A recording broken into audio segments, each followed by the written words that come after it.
Quick turnaround for two AFC teams that haven't had a lot of times to enjoy wins thus far this season. The Dolphins and Ravens.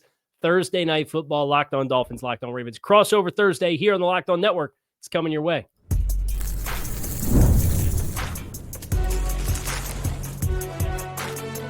You are Locked On NFL Crossover, part of the Locked On Podcast Network. Your team every day. What's going on, everybody? Welcome to another Crossover Thursday here on the Locked On Network. Kyle Crabbs of Locked On Dolphins, joined by Kevin Ostreicher of Locked On Ravens. And we want to thank all of our everydayers for tuning in with us here on the Locked On Network. It is your team's every day. We don't just say it, we live it. And even on a short week, which we have here on our hands for this Crossover Thursday, the Dolphins and Ravens play tonight at Hard Rock Stadium. And this Crossover Thursday is presented by Prize Picks. Download the Prize Picks app today. Use code LOCKEDONNFL to get $50 in lineups after you play your first $5 lineup. Kevin, feels like we do this almost every year. So it's good to see you again. How are things going? Obviously not the season I think either one of us hoped for. And obviously Baltimore had massive aspirations before the season. Not all is lost. The vibes are a little different in Miami, but how you doing through this slow start? Yeah, it's good to see you, Kyle. I know it feels like these two teams play almost every single year. And obviously the Ravens like that because they have so many guys from South Florida on their team, with Lamar Jackson obviously being the main. I mean, you would have to, Lamar Jackson would have to be like out for the season not to play in this game because he loves going back and playing in Miami, seeing his friends and family, and a lot of the guys do too. But you're right, it hasn't been the season that a lot of people here in Baltimore have expected or wanted. And the fact that the Ravens picked up a big win against Chicago without Lamar, it was Tyler Huntley who led them to that victory. It kept their season afloat. And now Lamar Jackson, it looks to be full go here. He's not on the injury report for the game. So the Ravens right now, things are trending up, but they have to continue their momentum. I know Miami's going to try to do the same thing after that big win against the Falcons. Yeah, I think that was one of the more surprising outcomes. You kind of reside yourself to a team that has its flaws and it's going through a transition and a youth movement. And then you have a game like that on the heels of getting absolutely smoked by the Browns the previous week. And you say, hey, where's this team been all season? And I think it, if nothing else, it adds a lot of intrigue for what Dolphins team is going to show up for this game, where the game in Cleveland, it's obviously a road game, but it's outdoors, it's wet. It kind of felt like the team had a few narrow losses where a play here, a bounce of the ball there, Achane steps out of bounds against the Patriots. That's the difference in that game. You throw a pick in the final 3 minutes going down to tie against Buffalo. You blow a 17-0 lead, but you take the lead in the final 3 minutes and the defense can't hold it against the Panthers. You take the lead with 50 seconds left against the Chargers, and they can't hold that, right? So it's close loss, close loss, close loss. I think the Browns game, it sounds like from inside the locker room, was kind of the straw that broke the camel's back, where everybody kind of had to stop, look each other in the eyes, look at themselves in the mirror, and kind of say, hey, at some point, it's not just, hey, this is keep plugging away, keep doing what you're doing. You had to change some things. And I think that was what was really eye-opening for Miami, was just stylistically and offensively, they called a different game. Mike McDaniel had never called as many gap scheme runs in a single game as he called against the Falcons, and it really helped pick up.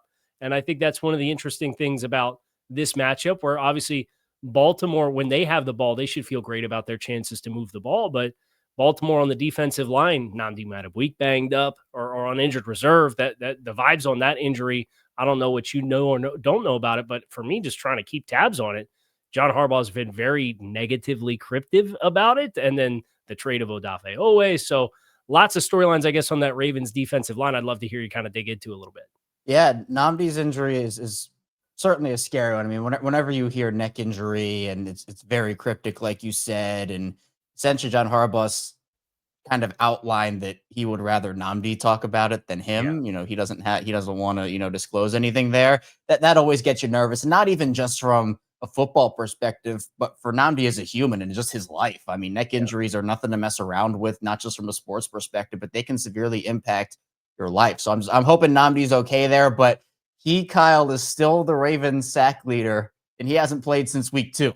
So that's kind of where the Ravens are in the sack department. Mike Green got on the board with his first career sack early against the Bears and Caleb Williams in week 8, but they only have 3 outside linebackers on their roster right now. And I know we were talking a bit before the show about maybe after this week, these two teams get together and make a deal, because I know Miami has some pass rushers that could be available and could be moved. So it's going to be an audition of sorts for some of those guys in week number 9. But I think that for the Ravens and their defensive line, it's just been really hard because they haven't been able to generate pressure with 4 consistently.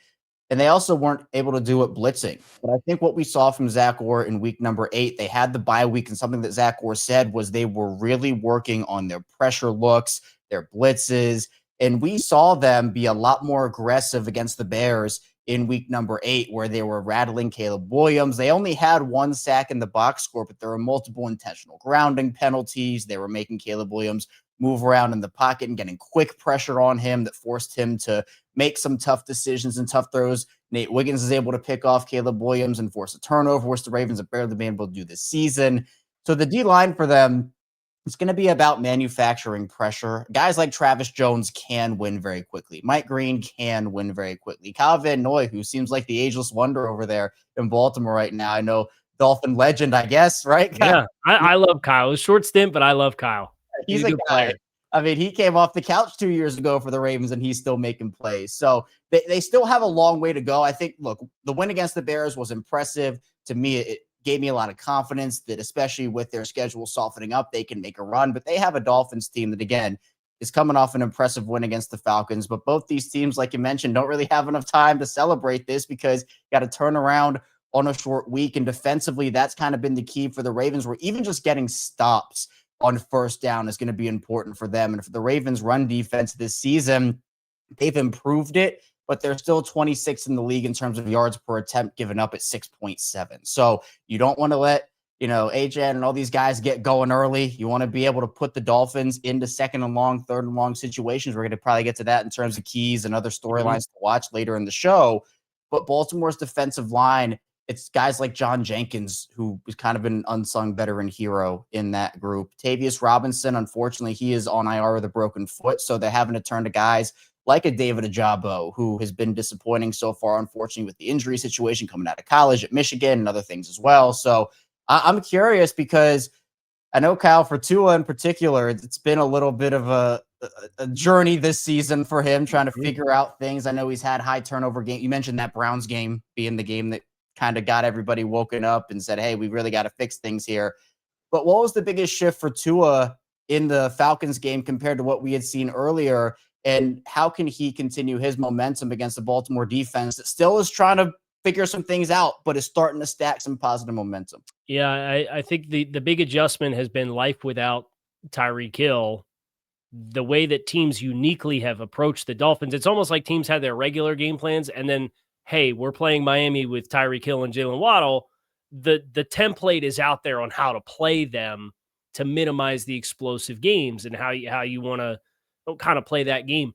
That's kind of gone out the window. The Dolphins talked about, we have to spend a lot of the early portions of games trying to figure out just how teams are going to play us versus their norms. And I think that moving target, the disruption of that has forced some challenges with getting into the flow of some games. And all season long, whether it was with or without Tyreek Hill, Tua Tagovailoa, notoriously known for quick triggers and getting the ball out of his hands, he ranked outside the top 10 in average time to throw up through week 8 and was holding on to the football longer. And it looks like was trying to work more fuller field progressions, and the offensive line spending more time under tension with their pass protection stuff. That all went out the window in week 8 against the Falcons. He was back to number 1, according to Next Gen stats, with how quickly the ball was getting out of his hands.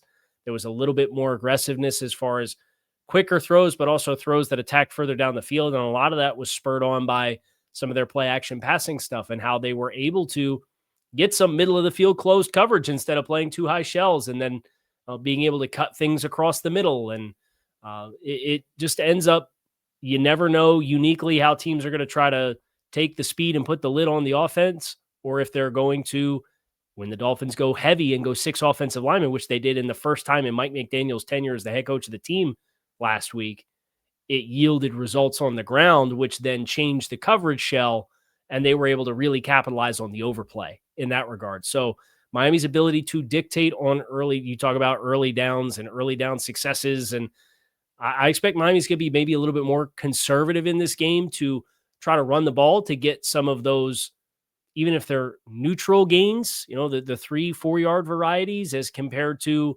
the first 3 years of the Mike McDaniel era had a lot of negative runs. They were very boom or bust on early runs where they had more runs that lost yardage than any of the team in the league over that stretch of time. Well, they call a little bit of a different run scheme. They put an extra offensive lineman out there. They're not afraid to run downhill this past game against Atlanta, and it really facilitated some positive change for them. So seeing how that plays itself out here another week is going to be very interesting, and there's a lot of matchups to get into in that regard, and that is exactly what is on deck for us next here on Locked On Dolphins and Locked On Ravens, this crossover Thursday. So make sure you guys stick with us. This episode of Crossover Thursday is brought to you by Prize Picks. Everybody makes decisions every day, but on Prize Picks, being right can get you paid. So don't miss the excitement of this sports season, whether you're following the NFL, the NBA, or both. There's no better time to jump in on the action than right now. If you haven't tried it, Prize Picks is the simplest way to play. You pick more or less on at least 2 player stats, and if you get them right, you win. It takes less than 60 seconds to make your lineup, and you can play anywhere that Prize Picks operates, including California, Texas, and Georgia. So download the Prize Picks app and find out where to play in your state. And they also have a new stacks feature that can be a game changer. You can pick more on Steph Curry, points, threes, and assists in the same lineup. Download the Prize Picks app today. Use code LOCKEDONNFL for $50 in lineups after you play your first $5 lineup. That's code LOCKEDONNFL for $50 in lineups after your first $5 lineup. Prize Picks, it is good to be right. Let's be honest. Most of us can't name all of our financial accounts, let alone what they're worth between 401ks, savings, investments. It's easy to lose track, and that means you can be leaving money on the table. That's why you should start using Monarch, the all-in-one personal finance tool that brings your entire financial life together in one clean, easy-to-use interface on your laptop or on your phone. There's nothing worse than sitting down, looking at the financial statements and realizing you are flushing money down the toilet. Monarch makes it easy to see all of your expenditures and all of your savings and all of your opportunities you've gained and lost each month, all in one place. Don't let financial opportunities slip through the cracks. Use code LOCKEDONNFL at monarch.com for 50% off your first year. That's monarch.com, code LOCKEDONNFL for half off of your first year. Okay, Kevin, I would be a horrible host if I did not give the floor to you first. A matchup you're interested in, a matchup you want to hear more about, a matchup you think is essential for either team.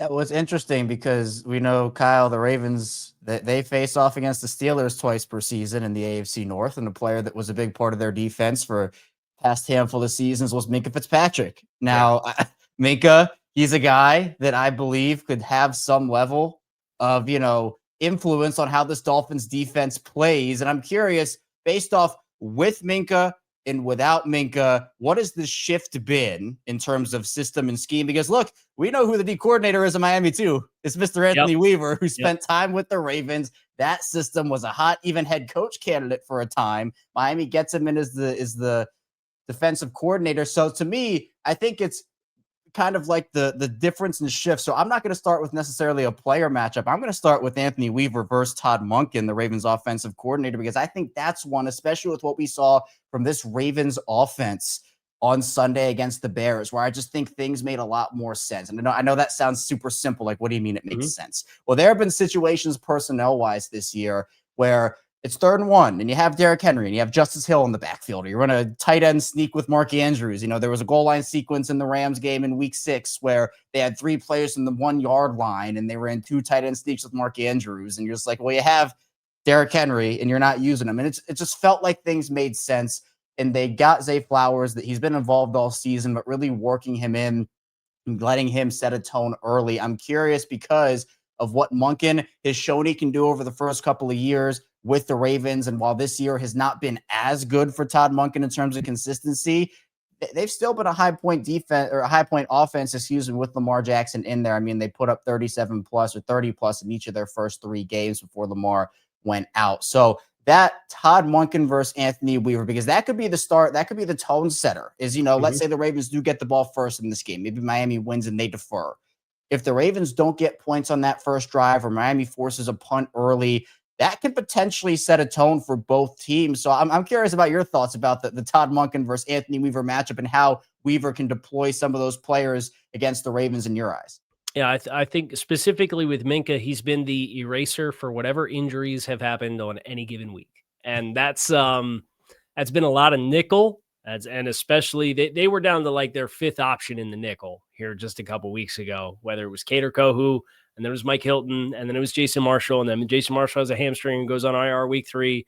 And then it was he's already gone already. Who was it? It's somebody that played and then was released with an injury waiver. And then it was Kendall Sheffield this past week, and now he's hurt. And it's been Minkah. It's been the guy in the slot the last 2 weeks. But now Ashton Davis is going to be out for this game, or is doubtful for this game.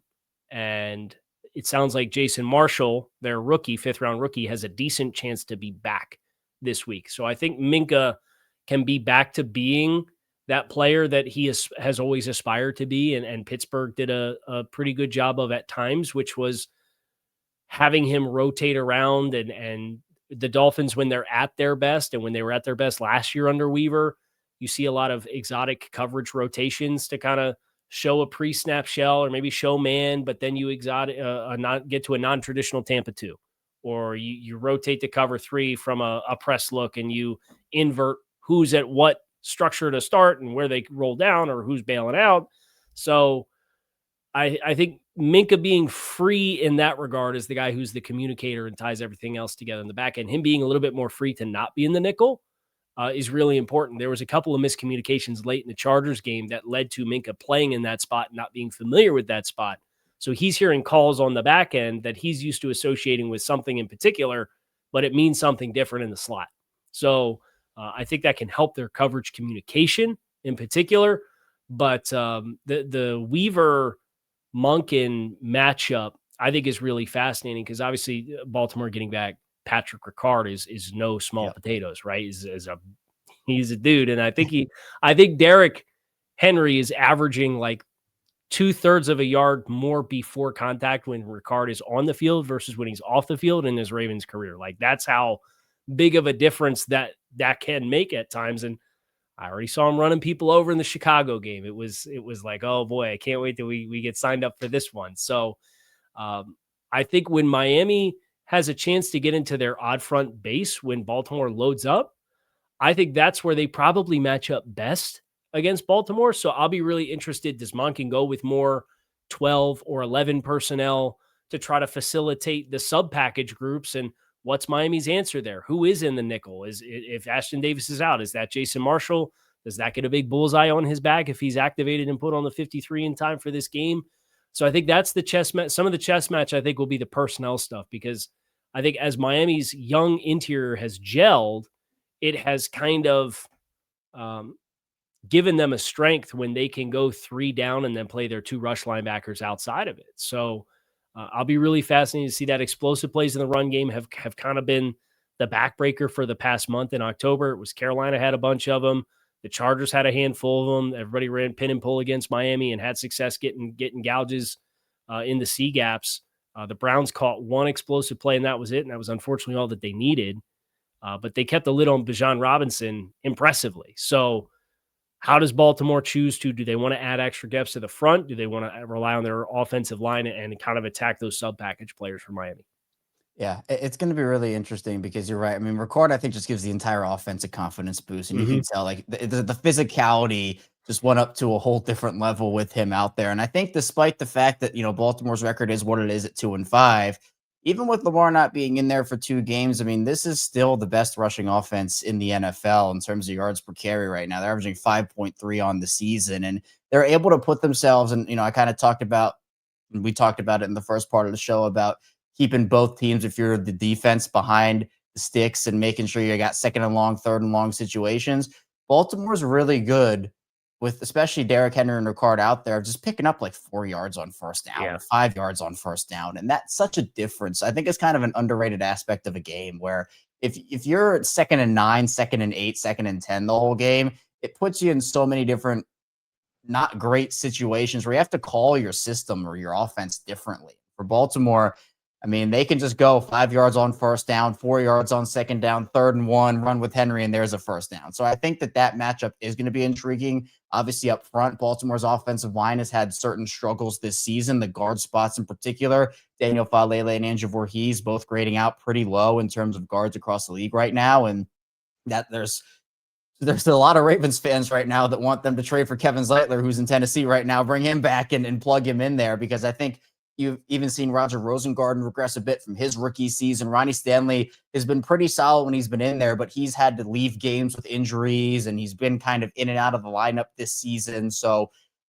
their line is something that is going to have to hold up, because I say it all the time, it doesn't matter if you are Lamar Jackson or if you are Derrick Henry, there's only so much you can do. And so many times you can put that Superman cape on and mask that play. But I think another area that I'm looking at is whatever snaps that Nate Wiggins gets against Jaylen Waddle in this game, I'm gonna be tuned in for that one. You're right. There's no Tyreek Hill. Jaylen Waddle is the guy for Miami there at the receiver position right now. Nate has really turned into a star at the corner position. He had a great rookie season. He's only built on that this year, and he's honestly taken on even a little bit of a leadership role with his actions. He went to the coaching staff for week 6, and he said that he wanted to follow Devontae Adams for that game, which the Ravens generally do not do that. They play their corners on their sides of the field. They don't shadow players, but Nate asked for that, and he did a decently good job on Devontae in that game. So I'm sure Nate's going to want the best guy in this game too. And whatever snaps those two get, Kyle, I'm going to have my popcorn ready, because I think that's going to be a great matchup. It's funny you mentioned that one, because that was when Miami has the ball personnel matchup that I had circled big time. And I know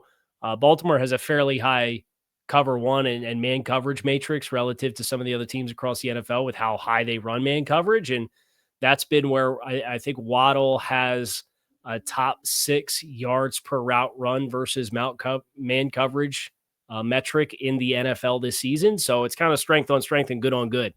And there's going to be a big time entertainment value that you might catch me watching more of the Prime Vision version of the broadcast than I normally would, just to be able to zoom out and see it, because that's going to be some can't miss TV. And we're going to get into the keys to victory next here on this crossover Thursday edition here on Locked On Dolphins, Locked On Ravens. Make sure you guys stick with us.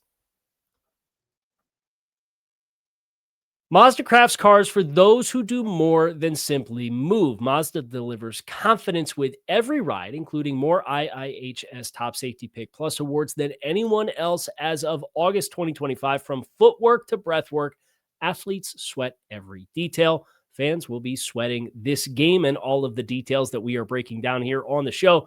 Mazda brings that same intention to detail with how they craft every model. You can feel the Japanese craftsmanship in every detail, from the metallic accents to the available Nappa leather upholstery. And with all-wheel drive available in every crossover SUV, you could drive with confidence through almost any season, including football season. Like our players, we sweat every detail, because when you make every move count, impossible becomes irrelevant. Mazda, move and be moved.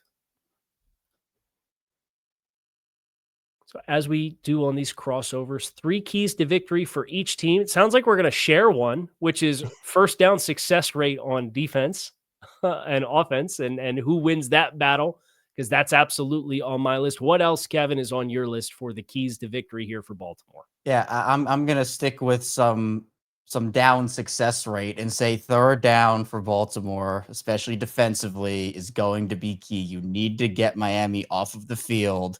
And I think for Baltimore this season, you look at the stats and you look at the games, and it's just been a really tough struggle for them this season. They're one of the worst 3rd down defense. They're one of the worst conversion defenses in the league, honestly. 3rd down, 4th down, red zone, all of it is bad. They're 28th and 3rd down, 27th and 4th down, and 26th in red zone. And I know that, for Miami, they're not a great 3rd down defense either, but they are a decent 3rd down offense. They're 9th in the league right now in conversion percentage there. So the Ravens, we saw it against that Chicago Bears team in week 8.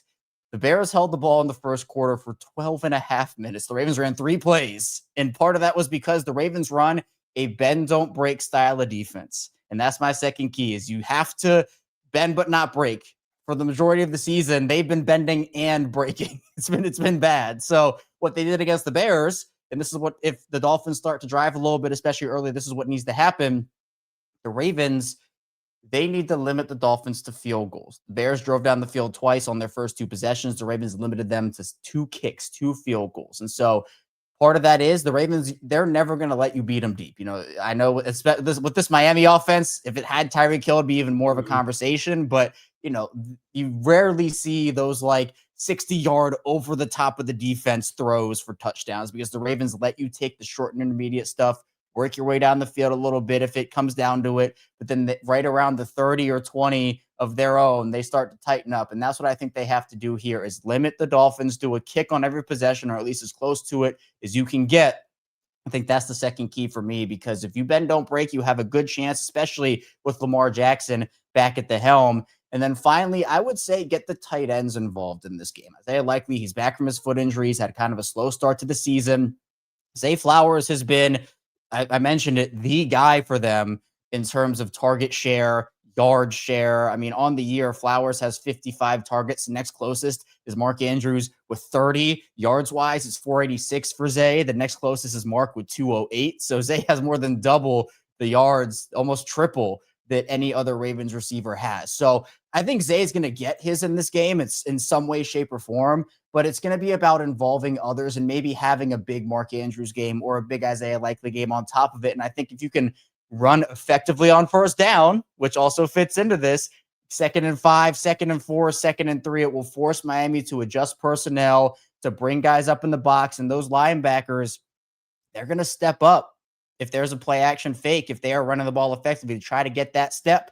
And then what the Ravens can do is they can run play action off of that. And hopefully that step, if you're the Ravens, will allow just a sliver of a second for Likely or Andrews to get behind the defense and pick up first downs or long chunks of yards. So I think that those are really important for the Ravens in this game. And also just don't beat yourself. It's been a problem for the Ravens this year. It's more been about, teams just beating them outright this season, but we've seen it in the past. The last time the Ravens went to Miami was a Thursday night game in 2021. And that was cover zero the entire game. And Miami won that game. This is a much different Lamar Jackson, though. I'm sure he remembers that. So, it's going to be a good game, though. I think maybe better than some people think. But even still, the Ravens have to do that in order to win the game. Yeah, I agree with you. I think this has potential to be a very entertaining team because it's 2 teams that are desperate, right? And it's desperate because one team has Super Bowl aspirations or another team's desperate because there's been relentless hot seat conversation and the coach is coaching for his job. And you saw just how dramatically that yielded changes in week 8 for Miami. As far as keys to victory for Miami, number 1 for me, every single snap, you have to identify where Kyle Hamilton is. And you have to confirm that post snap. That's been the thing with Tua with some of the interceptions is he gets a look and then he tries to manipulate the primary defender that's threatening the throw, but then he's not getting the confirmation before he initiates and throws the football that anybody else has worked into that area. And with a guy like Kyle, who is as dynamic as he is, who can line up in as many spots as he can, who has the kind of range underneath that he has and has the kind of reach to interrupt your throwing windows, that's not the kind of guy you just want to take for granted is not going to buzz into your throwing window. So that is the number 1 thing. If you're going to mitigate the turnovers in this game, I think you really have to do work on your post-snap confirmation of where Kyle Hamilton is and what his assignment is. The other thing on offense for Miami when they have the ball, one of the things that the Dolphins had a great deal of success with against Atlanta, there was a young day 3 linebacker forced into some playing time. His name was J.D. Bertrand with the Atlanta Falcons. I know the Ravens have a young day 3 linebacker who's played well by all accounts that I've been able to see with Teddy Buchanan as a guy who's kind of past Trenton Simpson as far as what I've been able to tell from snap opportunities. And that's the kind of player when you have a timing, eye manipulation, quick strike, if he's going to be in zones, I would try my luck there. I think that's where if you're going to be able to get an in-breaker that wraps around and catch a guy in stride over the middle of the field, can you manipulate that hook defender if it's Buchanan in any of those opportunities and try to pick and choose your spots and get whether it's Jaylen Waddle or it's Malik Washington who's nowhere near as dynamic, but is a good route runner. And they got him involved a little bit more down the field. He caught a touchdown in coverage against Bertrand in that Falcons game. So those are the two keys that I would be trying to feel out if I were Miami when Miami has the ball. And then defensively, I am going to be very committed to making sure that Lamar Jackson stays within the pocket. And I know that that's where he has grown so much since that cover 0 game that they played down there on Thursday night in 21. But I think that's where you have to be willing to take your chances, right? Because the minute Lamar gets out and flushes out outside the pocket and stresses you laterally, or the minute he gets vertical and is able to escape up the pocket, that's a first-class ticket to explosive plays in both the run and the pass. So if you can make Lamar be a player who you can, based on how you rush him, at least expect where he's going to be when he's throwing the football, I think it limits some of what Miami would be very prone to otherwise, which is getting stressed and miscommunications on the back end. Allow him to be a pocket passer, but don't tempt fate or try to fly too close to the sun. And if you do that, maybe you can get enough stops where I think you probably have to score. I'll go on the low end and say if Miami's going to win the game, they're going to need to score 27 at the fewest to win the game. So I think that's the recipe there in that regard for Miami to have a key to victory on defense.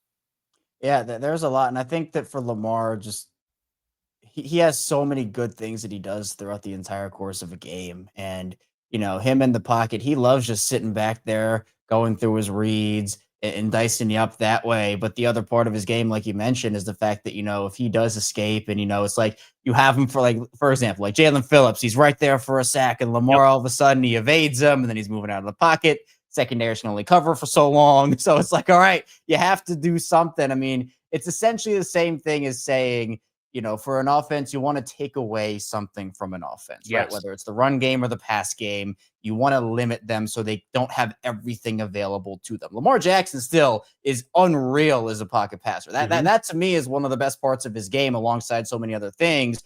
But I think it just makes it for Miami's defense in this case a little bit more predictable for Lamar if you keep him in there. But that's not to say he can't put up 35 from that pocket too. But these two teams have a lot of similarities right now in terms of where they are. You mentioned it, two teams looking to continue their momentum, and Halloween is going to be tomorrow, and whichever team loses could be getting a little spooky in terms of their season prospects. And for Miami, maybe who's even on the team after this week. Right. Yeah. And I think predictable is the word that I'm looking for, where this is not a team that can afford to give up 3-play, 80-yard touchdown drives because you got a 45-yard pass outside of structure and then you get a 30-yard completion because he got outside the pocket. So that being taking something away, it gives you a chance to play the bend, don't break defense that you were talking about with Baltimore.